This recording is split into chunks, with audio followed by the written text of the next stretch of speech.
it's certainly being led by the International Association of Insurance Supervisors, working within the rubric of the Financial Stability Board. The second area I'd stress in the G20 Action Plan is the need to broaden the scope and perimeter of oversight and regulation to all systemic institutions, markets, and products. One implication of this is that regulation and supervision have to be proportional to systemic risks. And this suggests that large, complex financial institutions will require particularly robust oversight given their global reach and their systemic importance. This requires strengthening crisis management and cross-border resolution in financial services, and this includes large global insurance companies. This is going to require improved mechanisms for addressing solvency problems at large financial institutions so that they can be unwound in an orderly manner. And recently, the discussion has focused on something you've probably heard of, living wills, which is basically requiring systemic institutions to provide supervisors with a plan for their orderly wind down. And the idea is that this could help address the perverse incentives arising from the perception that some institutions are too big to fail. A third key area in the G20 agenda is the need to strengthen capital standards once recovery is assured. Capital requirements need to better reflect the risks that are being taken. For banks, the clear lesson from the crisis is that both the quantity and the quality of capital needs to be enhanced, and we need to pay more attention to leverage. And this is another area where the global reform is aligning with existing Canadian practices. In Canada, the capital standards on banks are higher than the international minimum standard, and for some time we have had a 20-to-1 cap on leverage, which I think served us very well through the crisis. The fourth and final area I want to mention is the need to promote better international coordination and cooperation. And this has a number of elements. There's a need for better coordination on international standards, and as a first step, the Financial Stability Board was expanded to include all G20 countries, as well as Spain and the European Union. So really all systemic countries are around the table now. Information sharing needs to be strengthened. At the microprudential or institution by institution level, this is happening through supervisory colleges, which are being developed for systemically important global institutions, and that includes a number of large life cos. A critical element here in the information are the information exchange arrangements across supervisors, and the IAIS is working to develop an understanding for insurance regulators. At the macroprudential level, the nexus of international cooperation is the joint IMF-FSB early warning exercise. And this is going to provide the international table around which national authorities will gather to look across the global financial system to identify vulnerabilities and to coordinate policy responses. And the final element of coordination and international assessment and review, the final element of international cooperation is strengthening international assessment and review.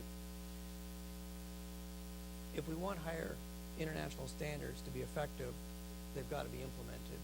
And so we have to have a system to make sure that countries are in fact implementing them. What this is going to mean in practice is a strengthened IMF financial sector assessment program, and it's going to include putting in place a system of international peer review through the Financial Stability Board. And I'm actually chairing a newly formed FSB Standing Committee on Standards Implementation, and we're charged with putting in place a system of peer review to assess implementation of core standards in FSB member countries. And in Pittsburgh, we actually committed to get this in place by the end of the year, so I've got a lot of work ahead of me. I could go on, but I need to conclude here.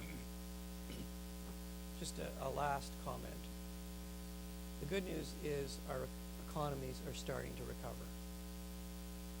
That also means the window for reforming the financial system is narrowing. This crisis has pointed out serious gaps in the private sector and in the regulatory framework, and these have to be fixed. The challenge is to make sure we get this done. We put in place sensible actions to correct the problems, but do so in a way that ensures the continued health of the industry and avoids a regulatory overreaction. Thank you. Everybody's doing great so far, and we're halfway through. Jorge, I'll turn it over to you. Thank you. Well, first of all, I would like to thank the Coalition of Services Industry for inviting me to represent our experience in the insurance market, regulations to which we are subject in Latin America and Chile in particular, and our position regarding trends which the region's insurance sector must focus on. First, I would like the audience to know that the region managed to survive the crisis well. In fact, since Lehman Brothers bankruptcy a year ago, no insurance company in Latin America went bankrupt. No one. On the contrary, we observed new insurance companies start activities. In Chile alone, 3 new insurance firms were created during the last year. These facts demonstrate that the regulatory structures and solvency requirements on insurance markets in the region are adequate, and that companies are prepared for contingencies such as those recorded in this crisis. The Latin American nation I represent today and the developed countries do not necessarily have the same viewpoint as to the work that must be done in connection with the regulatory structures.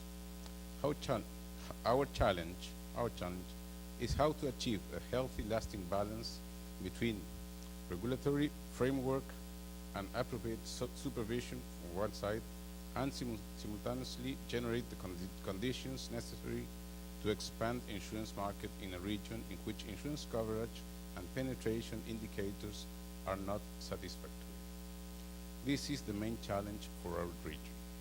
In the specific case of Chile, the country has a sound institutional, legal, and political framework with an effective and developed financial market structure.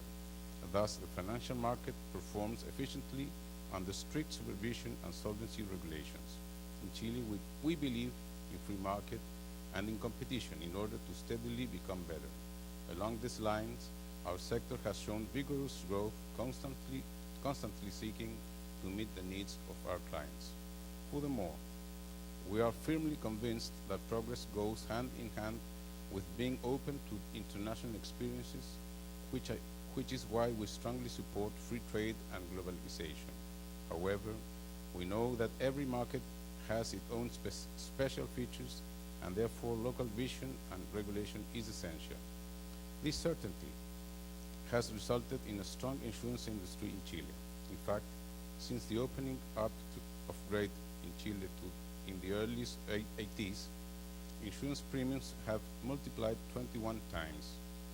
This has enabled the Chilean insurance industry to present the highest density and penetration indicators in Latin America, $345 per capita and 4.1% respectively. If we compare these figures with those of G7 member countries, we see we have a long way ahead. The region itself has a strict regulatory framework based on the civil law system as well.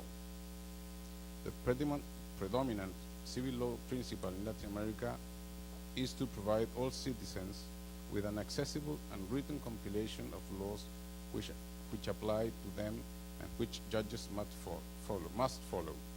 In this scenario, insurance companies in Latin America may only engage in activities that are allowed by law, specific allowed. Then before actually executing any actions, this must be analyzed by a legislative body. This difference in the current institutionality inhibits the creation and operation of unregulated companies. In addition, this leads to a strict legislative and regulatory framework due to the fact that any initiative must be analyzed and approved by technical, administrative, regulatory, and legislative institutions prior to final approval. The other side of the same coin is that the system lacks flexibility, and therefore innovation and creativity are often met with closed doors. As a result, we constantly note that the law lags behind market trends.